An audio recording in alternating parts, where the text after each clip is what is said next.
राम सिमर पछताएगा मन, राम सिमर पछताएगा। पापी जीरा लोभ करत है, आज काल उठ जाएगा। आज काल उठ जाएगा मन, राम सिमर पछताएगा। राम सिमर पछताएगा मन, राम सिमर पछताएगा। हो राम सिमर पछताएगा। राम सिमर पछताएगा।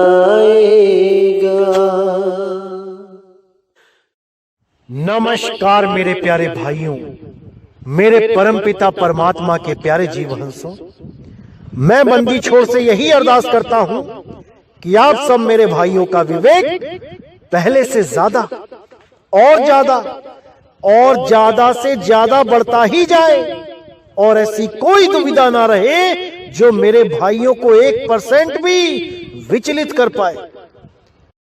ऐसा कोई भरमजाल ना बचे जो मेरे भाइयों को 1% भी परेशान कर पाए। हर चीज ऐसी क्रिस्टल क्लियर होती चली जाए, हर चीज ऐसी दिमाग में पड़ती चली जाए कि हर बात बिल्कुल साफ होती चली जाए और मालिक के घर का रास्ता बिल्कुल क्लियर दिखाई देने लग जाए। ऐसा विवेक उत्पन्न हो जाए मेरे भाइयों में, मैं बस यही अरदास करता हूं, बार बार करता हूं। तो मेरे भाइयों, बहुत दिनों से एक सवाल पूछा जा रहा था, बार बार फोन आ रहे थे, बार बार कुछ वीडियोस के लिंक शेयर किए जा रहे थे, जिसमें बार बार यही बताया जा रहा था कि गुरु ग्रंथ साहिब जी के हिसाब से मीट खाना कोई पाप नहीं है, जीव हत्या कोई पाप नहीं है, आप कुछ भी खा सकते हो और भक्ति भी कर सकते हो।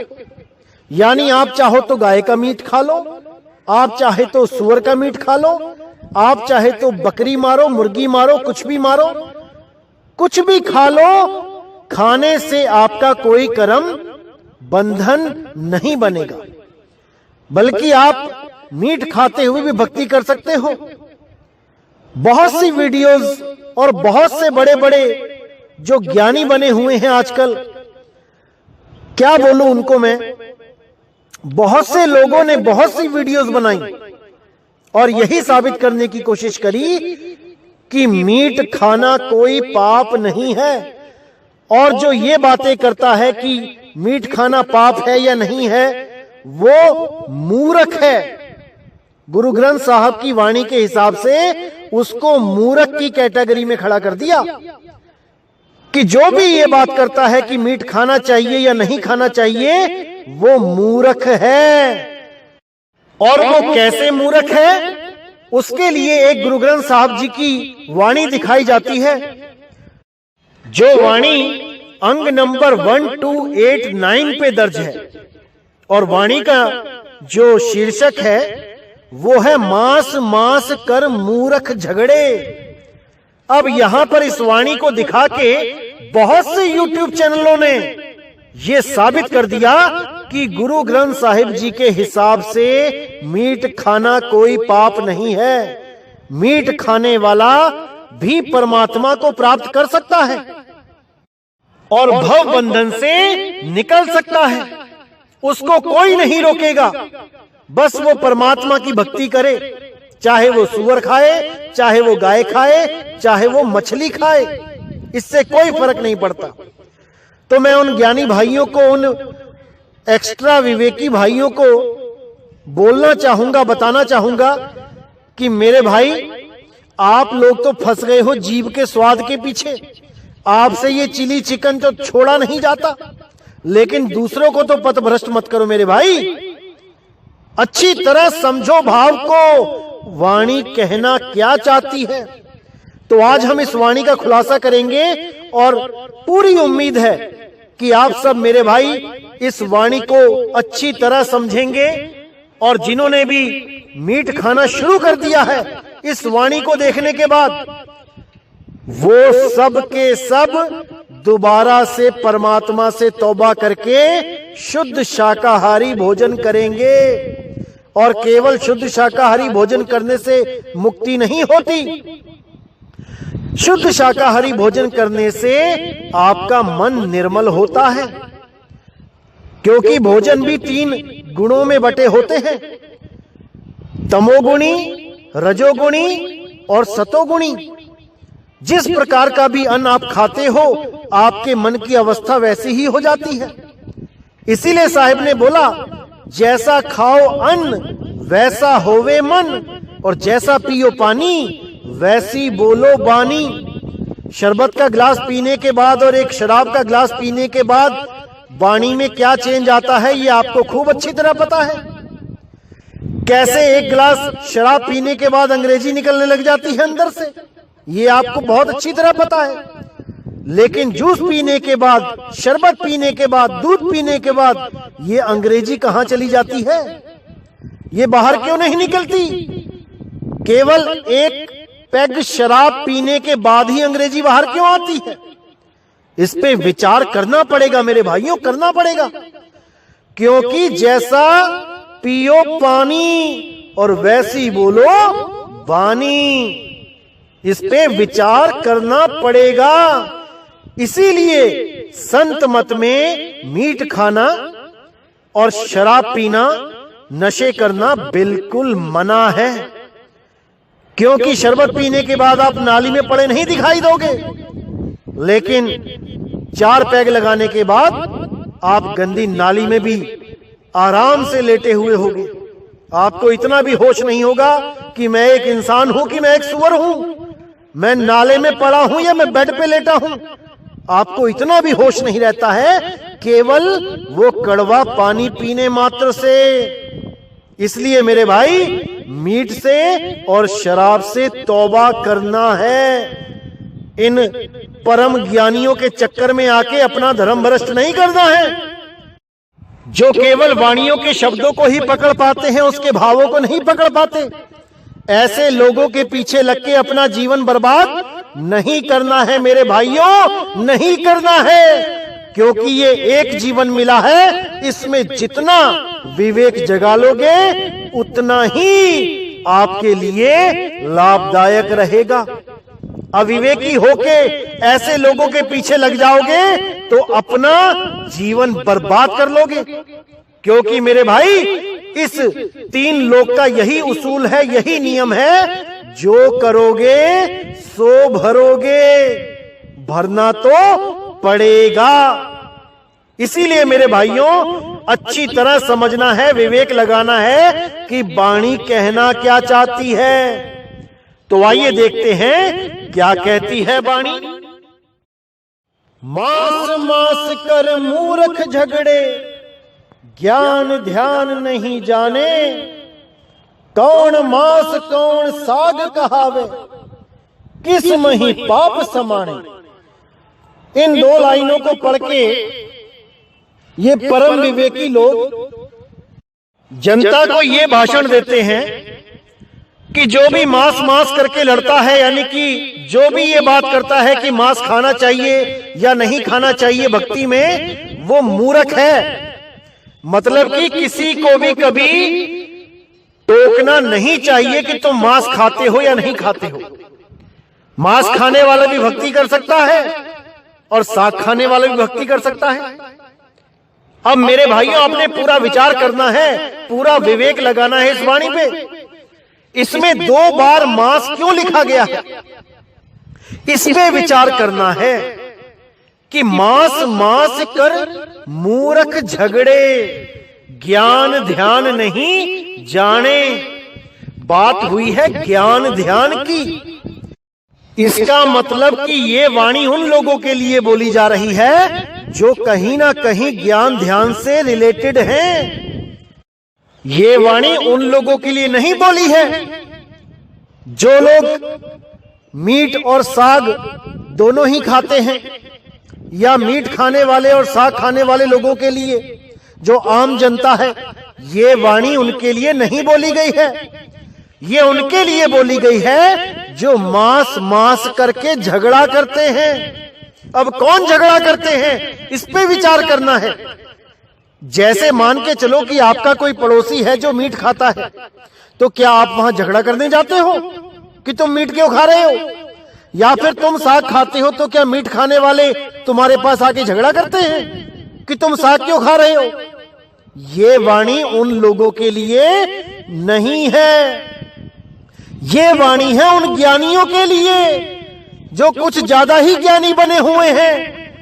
ये उन लोगों के लिए वाणी बोली गई है जो मांस के नाम पे भी झगड़ा करते हैं दोनों ही कातिल, लेकिन अपने आप को बहुत पवित्र मानते हैं। क्यों? क्योंकि ज्ञान ध्यान नहीं जानते। कौन है वो लोग? वो लोग हैं जो मांस खाने के बाद भी अपने आप को धार्मिक समझते हैं। जैसे हिंदू गाय को नहीं खाते, लेकिन उसके अलावा कुछ छोड़ते भी नहीं, और मुसलमान भाई वो सूअर नहीं खाते और उसके अलावा कुछ छोड़ते भी नहीं। अब ये दोनों ही भाई लोग ये समझते हैं कि अगर हिंदुओं ने गाय खा ली तो वो नरक में चला जाएगा, अगर मुसलमान ने सूअर खा लिया तो दोजक में चला जाएगा। अब ये नहीं जान पा रहे हैं कि दोनों ही मांस तुम्हें नरकों में दोजक में लेके जाएंगे। झगड़ा भी कर रहे हैं एक दूसरे से कि हिंदुओं सूअर मत खाओ, और हिंदू कह रहे हैं मुसलमानों से गाय मत खाओ, लेकिन ये नहीं समझ पा रहे कि दोनों ही जीव हैं, गाय भी और सूअर भी। दोनों को ही खाने से नरक में जाना पड़ेगा, क्योंकि मीट खाओगे, मांस खाओगे तो दोजक में जाना ही पड़ेगा। जितने किलो खाओगे उतना देना ही पड़ेगा। ये तो भैया लेन देन का सौदा है, ये तो भोगना ही पड़ेगा। अब कुछ लोग इतने शातिर हैं, YouTube चैनल पे मैं एक वीडियो देख रहा था, यही वीडियो थी, मांस मांस कर मूर्ख झगड़े। उस भाई ने उदाहरण दिया कि मांस खाने वाले और साग खाने वाले समान, एक समान पापी हैं। मांस खाओगे तब भी उतना ही पाप लगेगा, और साग खाओगे यानी मूली गाजर खाओगे तब भी उतना ही पाप लगेगा। अब वो उदाहरण क्या दे रहा है, सफाई क्या दे रहा है, इस बारे में देखिए। वो कहता है कि कुछ लोग कहते हैं कि मीट खाना पाप है और साग खाना पाप नहीं है। ऐसा क्यों बोलते हैं? उदाहरण क्या देते हैं वो लोग कि मुर्गी को मारोगे भागेगी, बकरे को मारोगे भागेगा, गाय को मारोगे भागेगी। तो जो भाग रहा है वो अपनी जान बचाना चाहता है, इसलिए उसको मारने पे पाप लगेगा। और जो गाजर है, मूली है, वो भागते नहीं, आप चाकू लेके उनको काटो वो कहीं हिलेंगे भी नहीं, तो उसको काटने से पाप नहीं लगता। अब तर्क देखिए क्या दे रहा है वो भाई। वो कह रहा है कि ये तो वो बात हो गई कि हमने किसी आदमी को गोली मारी और वो भाग रहा था, तो जज हमें फांसी पे चढ़ा देगा, और अगर वो सो रहा है या लेटा हुआ है, भागे ना, और हम उसको गोली मार दें तो जज हमें कोई सजा नहीं देगा। ये तर्क देके उसने बोला कि चाहे वो भाग रहा है चाहे नहीं भाग रहा है, सजा उतनी ही होगी। अब उस मूर्ख को कौन समझाए कि जीव तो सब में है, तुम में भी है, मच्छर में भी है, कुत्ते में भी है, बिल्ली में भी है, और प्रधानमंत्री में भी है, मुख्यमंत्री में भी है। अब क्या इस तीन लोग के हिसाब से हर जीव को मारने की उतनी ही सजा मिलती है? विचार करिए। आपने रात में सोते हुए 20 मच्छर मार दिए, मरा कौन? जीव।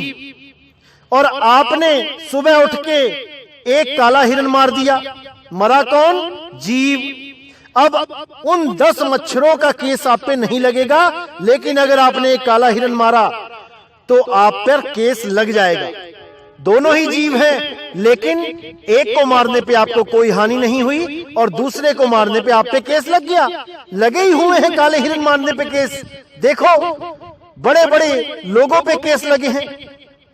अब वही आदमी एक काले हिरन को मारता है तो उस पे केस लगता है, और वही आदमी अगर सीएम या पीएम के पास बंदूक लेके चला जाए गोली मारने के लिए, तो मेरे भाई तुम पे केस भी नहीं लगेगा। उसी वक्त उनके बॉडीगार्ड तुम्हें उसी वक्त शूट कर देंगे।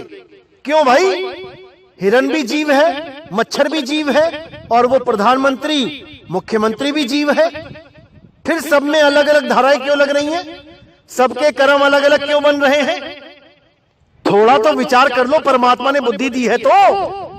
अरे भाई, ये जड़ जितनी भी सब्जियां होती हैं, ये बिल्कुल इनमें चेतना कम होती है। इनको आप अगर खाते हो तो इनको वो कष्ट नहीं होता कि वो पलट के आपको बद्दुआएं दे। ये बने ही इसलिए हैं ताकि आप सात्विक भोजन कर सको, आप बिना निर्दयी हुए उनको आराम से खा सको, और भक्ति करके जितना कर्म बना है उसको आराम से चुकता कर सको। ये इसलिए बने हैं, ना कि तुम ऊंटों को मारो, बैलों को मारो, घोड़ों को मारो, कुत्ते बिल्लियों का शिकार करो, मुर्गियों को मारो। इनमें कर्म ज्यादा लगता है, इसका भुगतान तुम्हें भुगतना पड़ेगा। इसीलिए बोला यहां पे कि मांस मांस कर मूर्ख झगड़े और ज्ञान ध्यान नहीं जाने। ये बस मांस मांस का झगड़ा है कि गाय खा लोगे तो नरक में चले जाओगे और सुअर खा लोगे तो नरक में चले जाओगे। अरे भाई, दोनों खाने से ही नरक में जाते हैं। एक मछली जो गाय नदी के किनारे मरी, उस गाय को तोड़ तोड़ के मछलियों ने खा लिया। अब वो गाय कहां गई? मछली के पेट में। वही मछली एक हिंदू ने पकड़ के अपने घर में पका ली। अब उसके पेट में क्या है? गाय का मांस। इनडायरेक्टली हिंदू ने गाय का मांस खा लिया, अगर उसने मछली खा ली तो। और एक सुअर मरा नदी के किनारे, वहां पर मछलियों ने उसको तोड़ तोड़ के खा लिया। मुसलमानों ने पकड़ के वो मछलियों को काट के खाया, तो इनडायरेक्टली वो सुअर मुसलमानों के पेट में चला गया। अब बताओ क्या करोगे? तुम्हारे विचार से तो ना तुमने गाय खाई और ना ही तुमने खाया सुअर, लेकिन भाई वो तुम्हारे अंदर चला गया। अब क्या बनेगा? अब कैसे दोजख से बचोगे? अब कैसे नरकों से बचोगे? इसीलिए साहिब ने बोला, मांस मांस कर मूर्ख झगड़े, ज्ञान ध्यान नहीं जाने। ये मूर्ख हैं जो मांस मांस को भी ये सोचते हैं कि ये खाने से जन्नत मिल जाएगी और वो खाने से दोजख मिल जाएगा। अरे दोजख में ही जाना पड़ेगा दोनों को, क्योंकि गुरु ग्रंथ साहब की पक्की वाणी है। पक्की वाणी क्या बोल रही है? आगे देखिए।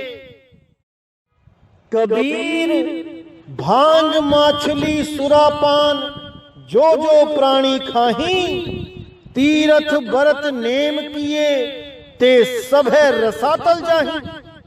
अब क्या कह रहे हैं कबीर साहब कि भांग, मछली, सुरापान यानी शराब, जो जो प्राणी खाही, जो भी इनका सेवन करेगा, तीरथ व्रत नेम किए ते सभे रसातल जाही। चाहे कितना ही तीर्थ कर लेना, चाहे कितना ही व्रत कर लेना, नेम कर लेना, पूजा पाठ कर लेना, वो सबके सब नरकों में ही जाएंगे। ये गुरु ग्रंथ साहब की पक्की वाणी है, इसको कोई चैलेंज नहीं कर सकता। यहां पर केवल मछली बोला है साहिब ने। अब जो गाय खाने वाले और सुअर खाने वाले हैं, वो ये भी कह सकते हैं कि देखो कबीर साहब ने गाय और सुअर नहीं बोला, केवल मछली खाने वाले जाएंगे। अब यहां पे केवल मछली क्यों बोला साहिब ने, इस पे भी विचार कर लेते हैं। क्योंकि मेरे भाइयों, इतना विवेक तो आपका जाग ही गया है कि आप हर शब्द के पीछे उस भाव को पकड़ सको। ये आपका भाई आपकी मदद करने के लिए तैयार बैठा है, बस आप भावों को पकड़ो तो सही। तो यहां पे मछली ही क्यों बोला केवल, इस पे विचार करेंगे। क्योंकि कबीर साहब जब काशी में होते थे तो वहां पे हिंदू मुसलमान तो अपने अपने धर्मों को लेके चलते ही थे कि गाय खाओगे तो नरक में जाओगे, सूअर खाओगे तो नरक में जाओगे। लेकिन कुछ बंगाली ब्राह्मण भी आते थे, उड़ीसा के, बंगाल के। ये लोग क्या करते हैं, ये लोग लहसुन प्याज तक नहीं खाते, तमोगुणी भोजन बोल के, लेकिन मछली खाते थे। उस मछली को ये लोग क्या बोलते हैं, ये कहते हैं जल तुरई, यानी जल में उगने वाली तोरी। जैसे बेल में तोरी उगती है, वैसे ही ये लोग मछली को पानी में उगने वाली तोरी घोषित करके बैठे थे। और ये कहते हैं कि तुरई खाने से कोई पाप नहीं लगता, ये तो वेज है, वेज, शुद्ध शाकाहारी होती है मछली। अब ऐसी बातें सुन के कबीर साहब ने ये वाणी उच्चारण की कि अरे मूर्खों, तुम गाय, सूअर, लहसुन, प्याज सब कुछ छोड़ के बैठ गए, लेकिन ये मछली के चक्कर में कहां से पड़ गए। अरे तुम्हें भी बैकुंठ नहीं मिलने वाला, तुम भी रसातल में ही जाओगे। मतलब कि गाय, बैल, बकरी, सूअर ये खाना तो बिल्कुल ही मना है।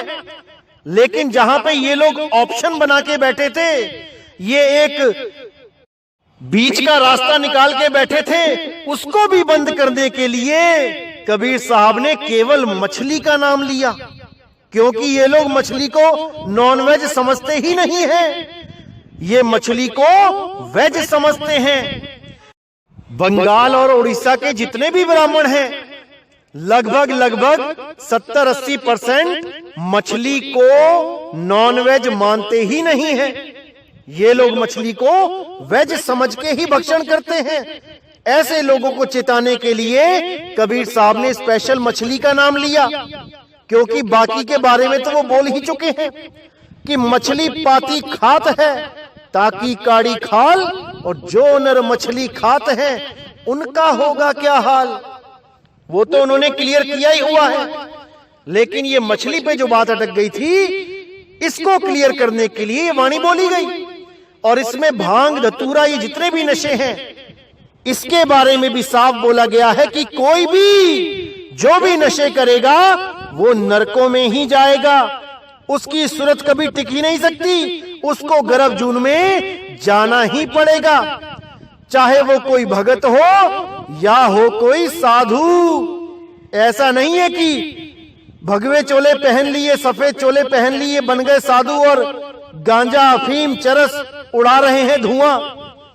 ऐसे बात नहीं बनेगी मेरे भाई। ऐसे लोगों को नरकों में जाना ही पड़ेगा, चाहे वो किसी भी पंथ से हो, किसी भी धर्म से हो। ये कबीर साहब की पक्की वाणी है। अच्छी तरह समझ लो मेरे भाइयों, अच्छी तरह समझ लो। और ये जितने भी मांसखोरी हैं, जितने भी मांसखोर ये प्रचारक हैं, इनसे सावधान रहो। ये तुम्हें रसातल पहुंचाने के लिए ही आए हैं। इनसे पूरा सवाल जवाब करो कबीर साहब की इस वाणी का आधार लेके। देखो कैसे मुंह छुपाते फिरेंगे ये लोग। बिल्कुल भी मांस नहीं खाना है मेरे भाई, नहीं खाना है। और किसी प्रकार का भी नशा नहीं करना है। और जिनके गुरु लोग किसी भी प्रकार का नशा करते हैं, वो सब नरकों में जाने के लिए तैयार रहें। और जब गुरु नरकों में जाएगा तो चेला भी अपने आप पहुंच जाएगा बिना कुछ किए। क्योंकि चेला तो वैसे ही गुरु की लड़ पकड़ के बैठा है। जहां जहां गुरु वहां वहां चेला। इसीलिए मेरे भाइयों, पूरा विवेक जगा के रखो, हर चीज को क्लियर करते चले जाओ। मैं बिल्कुल नहीं चाहता कि कहीं पर भी कोई भ्रमित हो। हर चीज बिल्कुल क्लियर होनी चाहिए, तभी भक्ति बनेगी, तभी उस परम सत्ता को प्राप्त कर पाओगे। तो यहां पर बिल्कुल क्लियर कर दिया कि मांस मांस कर मूर्ख झगड़े और ज्ञान ध्यान नहीं जाने।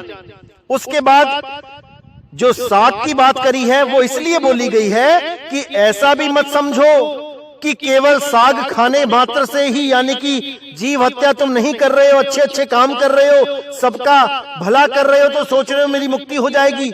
ऐसे भी नहीं होगी, क्योंकि मुक्ति का कारण केवल नाम है। अगर नाम है जीवन में तो मुक्ति मिलेगी, कोई रोक नहीं सकता। और अगर नाम नहीं है तो भले सारी उम्र पुण्य कर्म करते चले जाओ, केवल साग खाओ, लोगों का भला करो, अच्छे अच्छे कार्य करो, फिर भी मुक्त नहीं हो सकते। क्योंकि मुक्ति का एक ही रास्ता है, वो है नाम दान। उस नाम के बिना भूल जाओ कि किसी को मुक्ति मिलेगी, कभी नहीं मिल सकती। इसीलिए संतों ने बोला, कलयुग में एक नाम या धारा, सिमर सिमर नर उतरो पारा। वहां पे ये नहीं बोला कि तुम केवल अच्छे अच्छे काम करो, या तुम केवल शाकाहारी भोजन करो, या तुम केवल लोगों का भला करो तो तुम मुक्त हो जाओगे। नहीं, अगर पार उतरना है तो नाम सिमरन करना ही पड़ेगा। और नाम सिमरन तब कर पाओगे जब तुम्हारे जीवन में कोई भेदी गुरु आएगा। जब भेदी गुरु आ जाएगा तो सारे भ्रम तोड़ दिए जाएंगे, हर प्रकार के भ्रम का नाश होगा और रास्ता बिल्कुल सटीक समझ में आने लग जाएगा कि करना क्या है। और उसके बाद जन्मों जन्मों से जो ये सूरत फंसी हुई है संसार में, इसको रास्ता मिल जाएगा निकलने का। इसीलिए साहिब ने बोला, कुछ नहीं करना है, केवल भटकती हुई सूरत को एकाग्र करना है। सूरत फंसी संसार में, तासे पर गई दूर, सूरत बांध स्थिर करो, आठों पहर हुजूर। इस सूरत को केवल स्थिर करना है, मुक्ति तुम्हारे कदम चूमेगी, मुक्ति तुम्हारी टांगे दबाएगी। केवल उस अचल सत्ता में अपनी सूरत को स्थिर करना सीख लो। परमात्मा के द्वार पे केवल अपनी हाजिरी लगाओ। जितनी ज्यादा हाजिरी लगाओगे, मालिक उतनी ही दया बख्शेगा। इसीलिए बोला गया, द्वार धनी के पड़े रहो, धक्का धनी का खाओ, कब हूं धनी निवाजी हैं, जो दर छाड़ ना जाओ। जो भी उस दरवाजे पे अटल होके लगेगा, दस्तक देगा, तो मालिक जरूर एक दिन दरवाजा खोलेगा। और जो उस दरवाजे से हट जाएगा, इधर उधर हो जाएगा, उस दरवाजे को छोड़ देगा, तो मेरे भाई भव सागर तो तैयार ही है। ये तो सिरसाटे की भक्ति है, विश्वास की भक्ति है। अगर विश्वास है तो वो दरवाजा छोड़ के नहीं जाओगे। अगर विश्वास ही नहीं है तो भाई जन्मों जन्म गर्भजून में तो जाना ही है, कहीं तो जाना ही पड़ेगा। अगर उस दरवाजे से नहीं निकलोगे तो बाकी दरवाजे तो खुले ही हैं। निकलना तो पड़ेगा मेरे भाई, निकलना तो पड़ेगा। तो मेरे भाइयों, पूरा विचार करना है, विवेक लगाना है, वाणियों पे पूरा विचार करना है। कौन सी वाणी कौन कैसे समझा रहा है, पूरा निर्णय लेना है।